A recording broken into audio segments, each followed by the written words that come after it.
Chapter 7. On the 12th of November, Kutuzov's active army in camp before Olmütz was preparing to be reviewed next day by the two emperors, the Russian and the Austrian. The guards just arrived from Russia spent the night 10 miles from Olmütz and next morning were to come straight to the review, reaching the field at Olmütz by 10 o'clock. That day Nikolai Rostov received a letter from Boris telling him that the Ismailov regiment was quartered for the night 10 miles from Olmütz and that he wanted to see him as he had a letter and money for him. Rostov was particularly in need of money now that the troops after their active service were stationed near Olmütz and the camp swarmed with well-provisioned sutlers and Austrian Jews offering all sorts of tempting wares. The Pavlograds held feast after feast celebrating awards they had received for the campaign and made expeditions to Olmütz to visit a certain Karolina the Hungarian, who had recently opened a restaurant there with girls as waitresses. Rostov, who had just celebrated his promotion to a cornetcy and bought Denisov's horse, Bedouin, was in debt all round to his comrades and the sutlers. On receiving Boris's letter, he rode with a fellow officer to Olmütz, dined there, drank a bottle of wine, and then set off alone to the guards' camp to find his old playmate. Rostov had not yet had time to get his uniform. He had on a shabby cadet jacket, decorated with a soldier's cross, equally shabby cadet's riding breeches lined with worn leather, and an officer's sabre with a sword knot. The Don horse he was riding was one he had bought from a Cossack during the campaign, and he wore a crumpled hussar cap stuck jauntily back on one side of his head. As he rode up to the camp he thought how he would impress Boris and all his comrades of the guards by his appearance, that of a fighting hussar who had been under fire. The guards had made the whole march as if on a pleasure trip, parading their cleanliness and discipline. They had come by easy stages, the knapsacks conveyed on carts, and the Austrian authorities had provided excellent dinners for the officers at every halting place. The regiments had entered and left the towns with their bands playing, and by the Grand Duke's orders the men had marched all the way in step, a practice on which the guards prided themselves, the officers on foot and at their proper posts. Boris had been quartered and had marched all the way, with Berg, who was already in command of a company. Berg, who had obtained his captaincy during the campaign, had gained the confidence of his superiors by his promptitude and accuracy, and had arranged his money matters very satisfactorily. Boris during the campaign had made the acquaintance of many persons who might prove useful to him, and by a letter of recommendation he had brought from Pierre, had become acquainted with Prince Andrei Bolkonsky, through whom he hoped to obtain a post on the Commander-in-Chief's staff. Berg and Boris, having rested after yesterday's march, were sitting clean and neatly dressed at a round table in the clean quarters allotted to them, playing chess.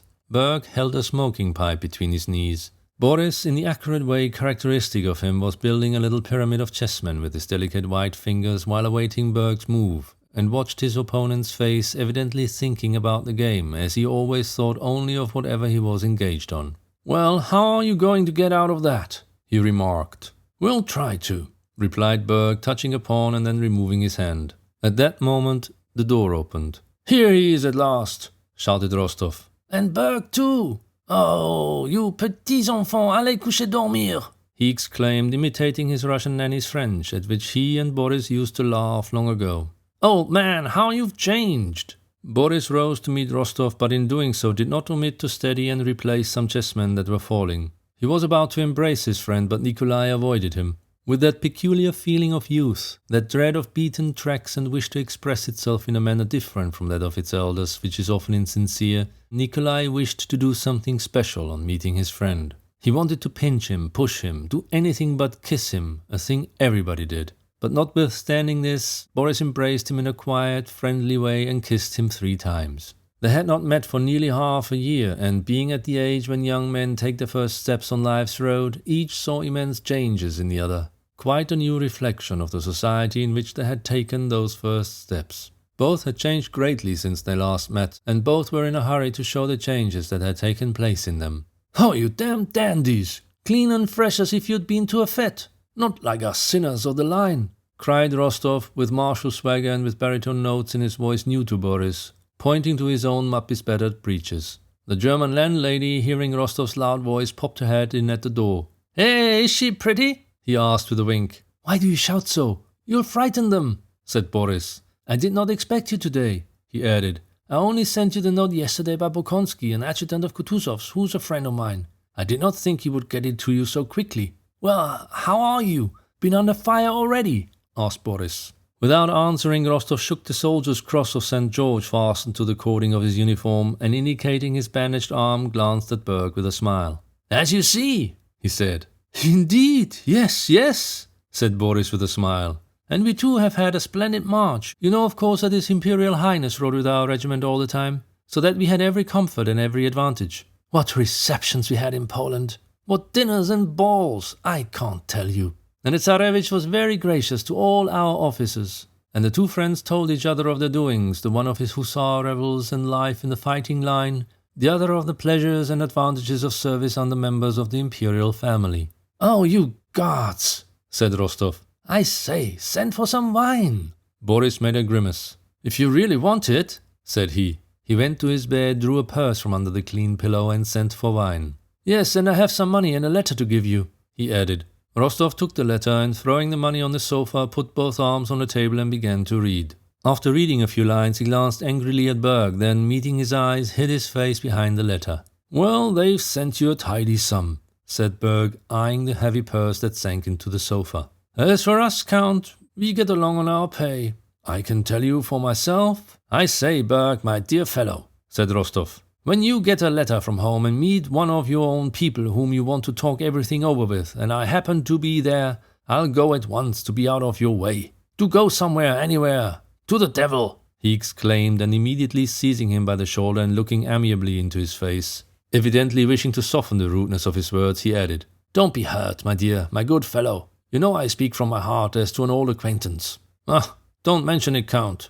I quite understand, said Berg, getting up and speaking in a muffled and guttural voice. Go across to our hosts, they invited you, added Boris. Berg put on the cleanest of coats, without a spot or speck of dust, stood before a looking-glass and brushed the hair on his temples upwards, in the way affected by the Emperor Alexander, and having assured himself from the way Rostov looked at it that his coat had been noticed, left the room with a pleasant smile. Oh dear, what a beast I am, muttered Rostov as he read the letter. Why? Oh, what a pig I am not once to have written and to have given them such a fright. Oh, what a pig I am, he repeated, flushing suddenly. Well, have you sent Gavrilo for some wine? All right, let's have some. In the letter from his parents was enclosed a letter of recommendation to Bagration, which the old countess at Anna Mikhailovna's advice had obtained through an acquaintance and sent to her son, asking him to take it to its destination and make use of it. What nonsense! Much I need it, said Rostov, throwing the letter under the table. Why have you thrown it away? Asked Boris. It is some letter of recommendation. What the devil do I want it for? Why, what the devil? Said Boris, picking it up and reading the address. This letter would be of great use to you. I want nothing, and I won't be anyone's adjutant. Why not? Inquired Boris. It's a lackey job. You are still the same dreamer, I see, remarked Boris, shaking his head. And you're still the same diplomat. But that's not the point. Come, how are you? Asked Rostov. Well, as you see, so far everything's all right. But I confess I should very much like to be an adjutant and not remain at the front. Why? Because when once a man starts on military service, he should try to make as successful a career of it as possible. Oh, that's it, said Rostov, evidently thinking of something else. He looked intently and inquiringly into his friend's eyes, evidently trying in vain to find the answer to some question. Old Gavrilo brought in the wine. Shouldn't we now send for Alphonse Karlich? Asked Boris. He would drink with you. I can't.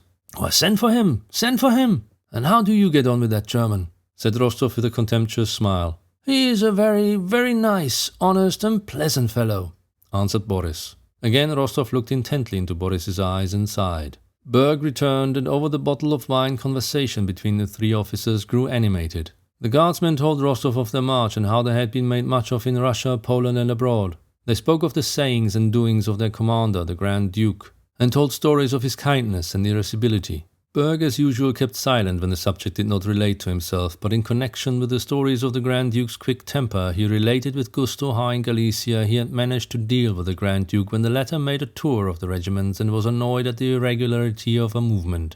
With a pleasant smile, Berg related how the Grand Duke had ridden up to him in a violent passion, shouting, Arnaud! Arnaud was the Tsarevich's favourite expression when he was in a rage, and called for the company commander. Would you believe it, Count? I was not at all alarmed, because I knew I was right. Without boasting, you know, I may say that I know the army orders by heart and know the regulations as well as I do the Lord's Prayer. So, Count, there never is any negligence in my company, and so my conscience was at ease. I came forward. Berg stood up and showed how he presented himself, with his hand to his cap, And really it would have been difficult for a face to express greater respect and self-complacency than his did. Well, he stormed at me, as the saying is, stormed and stormed and stormed. It was not a matter of life, but rather of death, as the saying is. Albanians, and devils, and to Siberia, said Berg with a sagacious smile. I knew I was in the right, so I kept silent. Was not that best, Count?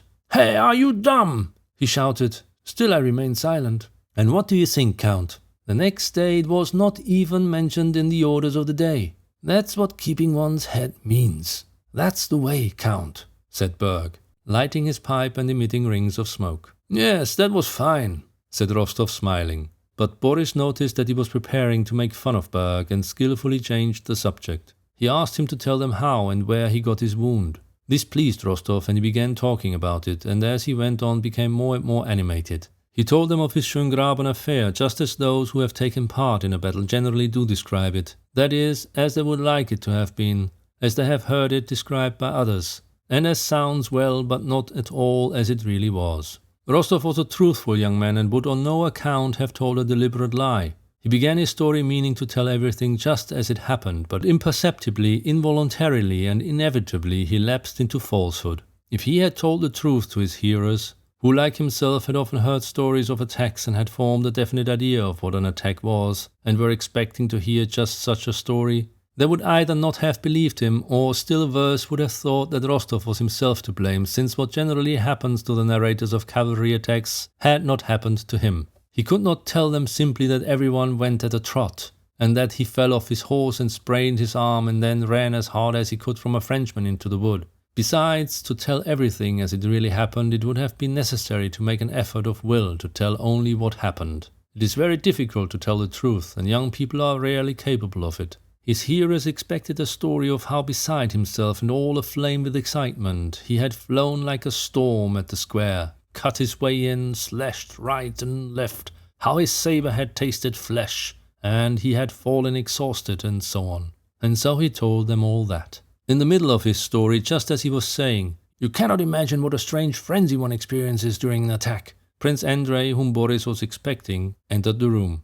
Prince Andrei, who liked to help young men, was flattered by being asked for his assistance, and being well disposed towards Boris, who had managed to please him the day before, he wished to do what the young man wanted. Having been sent with papers from Kutuzov to the Tsarevich, he looked in on Boris, hoping to find him alone. When he came in and saw a hussar of the line recounting his military exploits, Prince Andrei could not endure that sort of man. He gave Boris a pleasant smile, frowned as with half-closed eyes he looked at Rostov, bowed slightly and warily, and sat down languidly on the sofa. He felt it unpleasant to have dropped in on bad company. Rostov flushed up on noticing this, but he did not care. This was a mere stranger. Glancing, however, at Boris, he saw that he too seemed ashamed of the hussar of the line. In spite of Prince Andrei's disagreeable, ironical tone, in spite of the contempt with which Rostov from his fighting army point of view regarded all these little adjutants on the staff, of whom the newcomer was evidently one, Rostov felt confused, blushed, and became silent. Boris inquired what news there might be on the staff, and what, without indiscretion, one might ask about our plans. "We shall probably advance," replied Bolkonsky, evidently reluctant to say more in the presence of a stranger. Berg took the opportunity to ask with great politeness whether, as was rumoured, the allowance of forage money to captains of companies would be doubled. To this Prince Andrei answered with a smile that he could give no opinion on such an important government order, and Berg laughed gaily. "As to our business," Prince Andrei continued, addressing Boris, "we will talk of it later," and he looked round at Rostov. "Come to me after the review and we will do what is possible." And having glanced round the room, Prince Andrei turned to Rostov, whose state of unconquerable childish embarrassment now changing to anger he did not condescend to notice, and said, "I think you were talking of the Schöngraben affair. Were you there?" "I was there," said Rostov angrily, as if intending to insult the aide-de-camp. Bolkonsky noticed the hussar's state of mind, and it amused him. With a slightly contemptuous smile he said, "Yes, there are many stories now told about that affair." "Yes, stories," repeated Rostov loudly, looking with eyes suddenly grown furious, now at Boris, now at Bolkonsky. "Yes, many stories. But our stories are the stories of men who have been under the enemy's fire. Our stories have some weight. Not like the stories of those fellows on the staff who get rewards without doing anything, of whom you imagine me to be one," said Prince Andrei with a quiet and particularly amiable smile. A strange feeling of exasperation and yet of respect for this man's self-possession mingled at that moment in Rostov's soul. "I am not talking about you," he said. "I don't know you, and frankly I don't want to. I am speaking of the staff in general. And I will tell you this," Prince Andrei interrupted in a tone of quiet authority. "You wish to insult me, and I am ready to agree with you that it would be very easy to do so if you haven't sufficient self-respect. But admit that the time and place are very badly chosen. In a day or two we shall all have to take part in a greater and more serious duel. And besides, Drubetskoy, who says he's an old friend of yours, is not at all to blame that my face has the misfortune to displease you. However," he added, rising, "you know my name and where to find me. But don't forget that I do not regard either myself or you as having been at all insulted, and as a man older than you, my advice is to let the matter drop. Well then, on Friday after the review I shall expect you, Drubetskoy. Au revoir," exclaimed Prince Andrei, and with a bow to them both, he went out. Only when Prince Andrei was gone did Rostov think of what he ought to have said, and he was still more angry at having omitted to say it. He ordered his horse at once, and coldly taking leave of Boris, rode home. Should he go to headquarters next day and challenge that affected adjutant, or really let the matter drop, was the question that worried him all the way. He thought angrily of the pleasure he would have at seeing the fright of that small and frail but proud man when covered by his pistol, and then he felt with surprise that of all the men he knew there was none he would so much like to have for a friend as that very adjutant whom he so hated.